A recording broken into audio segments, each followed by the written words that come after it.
Frères et sœurs en la communauté de mémoire et de destin. C'est encore moi, votre concitoyen, l'abbé Joseph Yanguissa. Encore une fois, je m'adresse à vous parce que ces moyens de communication des réseaux sociaux, c'est devenu en quelque sorte notre mbongi, comme disaient les anciens, mais aussi notre lieu de palabre au sens africain du terme. C'est devenu le lieu de la parole, parce que du mot palabre vient le mot parole. Le lieu où on peut se confronter par la parole et non pas par le coup de poing, où on peut confronter, opposer nos adages, nos proverbes, comme chez nos anciens, les négro-africains, nos anciens, procédaient.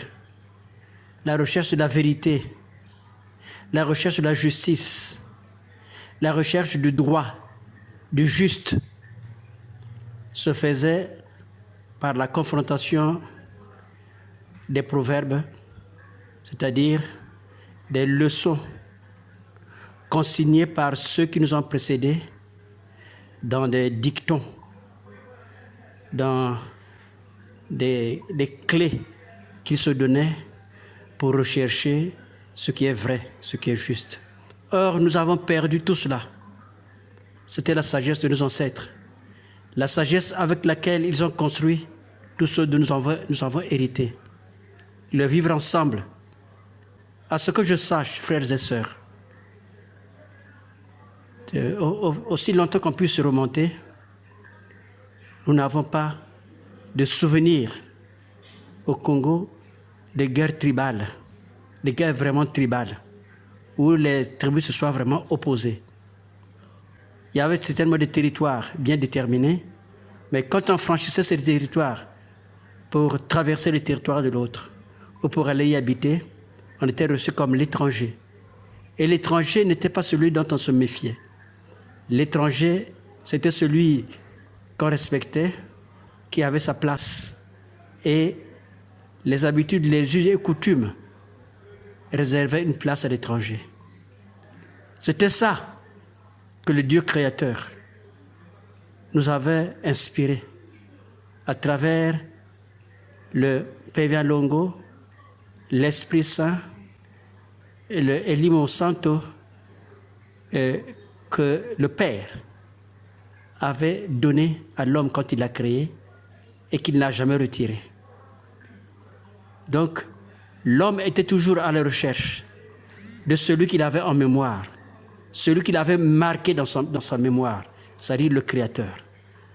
C'est lui par le Pevin Longo, par l'Elimo Santo, par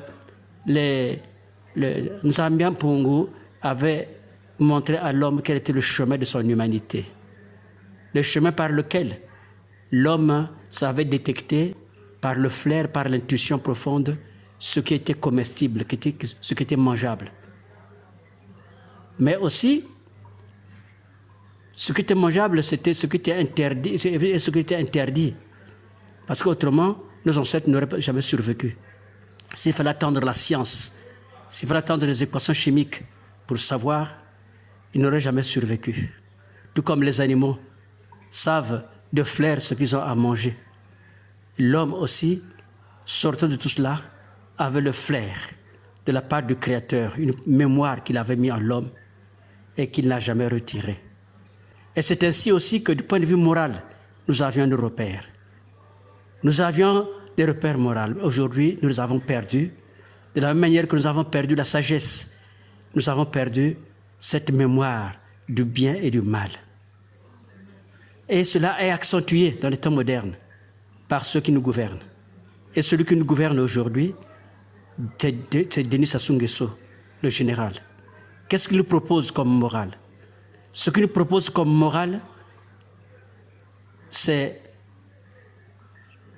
On peut le repérer on peut le reconnaître par les résultats. tout ce qu'il a transmis à la société en tant que le premier d'entre nous dans la communauté nationale. Tout ce qu'il a transmis doit se voir dans les fruits que cela a donné. Quels sont les fruits? Il ne s'agit pas d'être pour ou contre lui, mais quels sont les fruits? Si nous sommes pour le bien que je veux, c'est le bien que je veux pour moi, c'est le bien que je dois vouloir pour l'autre. C'était ça nos ancêtres. C'est pour ça qu'ils ne se battaient pas. C'est pour ça que les territoires étaient faciles à traverser.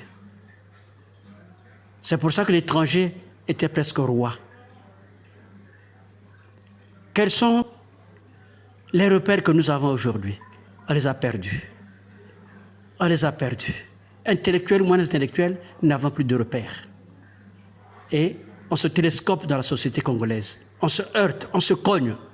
Nous n'avons plus de repères.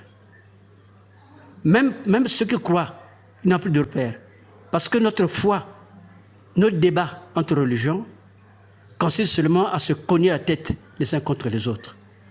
Nous avons tous des cornes maintenant, des cornes qui se cognent, les cornes des uns contre les cornes des autres. Nous avons perdu les repères. Même la religion, c'est devenu quelque chose qui nous divise, qui nous confronte.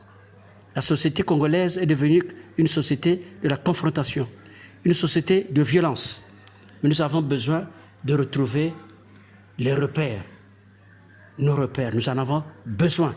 C'est une question de survie. C'est une question de survie de notre être homme, de notre humanité. Les tribus ne sont pas faites pour se confronter. Les tribus sont des variations, sont des visions particulières sur la même réalité. C'est la même réalité que nous nommons différemment. C'est la même réalité, les mêmes réalités que nous vivons, que nous désignons différemment. C'est la même expérience d'humanité que nous désignons différemment. On ne s'est jamais vu, certainement, depuis jusqu'à des siècles récents, à travers les colons.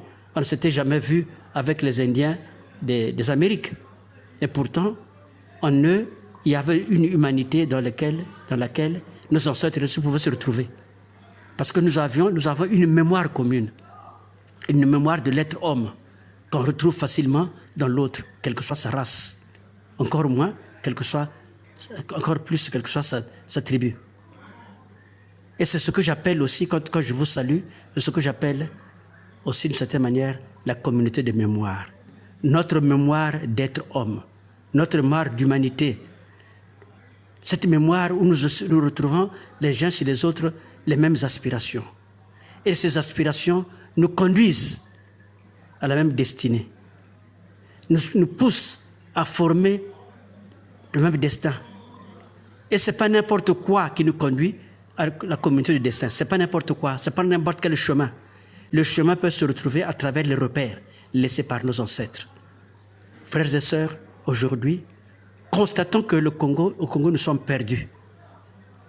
Et quand il faut juger Sassou Nguesso, dans le rôle qu'il se donne, celui qui est dans sa seule personne, le clou commun, le regard vers lequel tout le monde doit se tourner, quand nous le regardons, quelles questions nous posons? Parce qu'apparemment, il y a des gens qui se retrouvent par sentiment, par subjectivisme, pour ou contre lui. Quittons ce regard qui est déjà, dès le départ, un regard de division, un regard négatif. Le regard positif, c'est de juger celui vers qui tous les regards convergent, de le juger par rapport au bien que nous voulons pour nous-mêmes, pour les autres, et au mal par rapport au mal que nous ne voulons pas, ni pour nous-mêmes, ni pour les autres. Nous-mêmes en tant qu'individus, nous-mêmes en tant que foyer, en tant que famille, nous-mêmes en tant que clan, nous-mêmes en tant que tribu, nous-mêmes en tant que communauté de vie. Le mal que nous ne voulons pas pour nous, au sens individuel, au sens collectif, nous ne devons pas le vouloir pour les autres. C'est ça aussi la mémoire de l'être humain. Une mémoire qui dépasse le vouloir être des animaux, puisque les animaux d'une même espèce ne s'exterminent pas. Mais quand l'homme perd sa boussole, l'homme devient un prédateur de sa propre espèce. Ainsi, les hommes se fabriquent des armes sophistiquées pour se détruire, pour détruire leur espèce.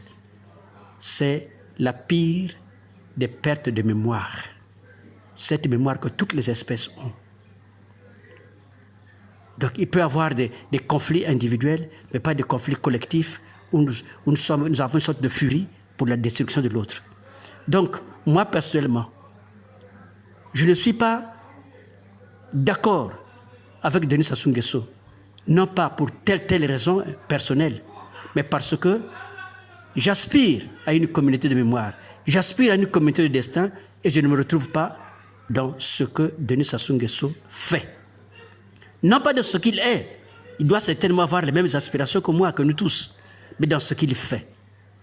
Certainement qu'il a les mêmes aspirations que nous tous. Parce que quand on regarde ce qu'il veut faire, ce qu'il fait pour lui-même, nous avons l'impression qu'il a les mêmes aspirations que nous. Parce que le bien qu'il veut pour lui, c'est pas le même bien qu'il veut pour les autres. L'argent qu'il amasse, il se dit c'est bien pour lui. Mais pourquoi il ne veut pas cela pour les autres, qui ne laissent même pas des miettes? Ce qu'il veut pour son clan, pour sa maison, tout ce qu'il fait pour ceux qu'il aime dans sa maison. Pourquoi, avec les moyens collectifs, les moyens de tout le monde, il ne le fait pas pour les autres, qui ont droit aussi à ce même bien? Pourquoi ne le fait-il pas? Puisqu'il en a les moyens. Aujourd'hui, quand on regarde les dépenses qu'il fait, d'évidence, il a le sens du bien en lui-même. Il a le sens de ce qui est bien pour lui-même. Mais pourquoi ne le fait-il pas pour les autres? Et cela devient déjà un point de jugement. Ça n'a rien à voir avec son appartenance ethnique, familiale, ou sa pratique religieuse, ou sa pratique spirituelle, tout ce qu'il veut. Mais ce sont les fruits. Et c'est ce qu'il fait qui n'est pas bien pour moi, qui n'est pas bien pour les autres, qui le juge lui-même. Le bien qu'il veut pour lui, il ne le fait pas pour les autres. Et il fait pour les autres le mal qu'il ne veut pas qu'on lui fasse. Et c'est comme ça qu'il a construit cette constitution qui est pour lui en vigueur aujourd'hui. Il s'est lui-même donné une immunité. C'est-à-dire, comment voulez-vous que dans une constitution, dans une règle de gouvernance de l'ensemble des destins, des communautés de destin, il puisse mettre pour lui-même ou pour son successeur, ou pour ses successeurs, comme la règle selon laquelle, même s'il a fait du mal, même s'il a démoli, on ne peut pas le juger. C'est le contraire de ce qu'on peut attendre de quelqu'un qui exerce une fonction, cette fonction de mise en commun, de formation, de création d'un destin commun, de poursuite vers un destin commun. C'est le contraire. Et donc, je ne me retrouve pas en lui pour cette raison, frères et sœurs.